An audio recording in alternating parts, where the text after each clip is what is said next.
Na região da nuca, que é essa junção aqui do pescoço com a cabeça, nessa região, temos músculos que ajudam a estabilizar a cabeça durante os movimentos que fazemos com o pescoço.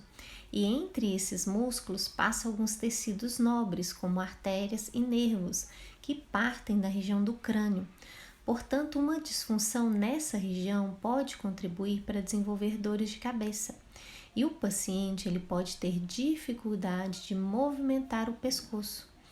Os músculos dessa região podem estar tensos, apresentar pontos dolorosos e também pontos gatilhos, que é muito comum em pacientes com dor de cabeça do tipo tensional, dor de cabeça de origem cervical e também com disfunção temporomandibular.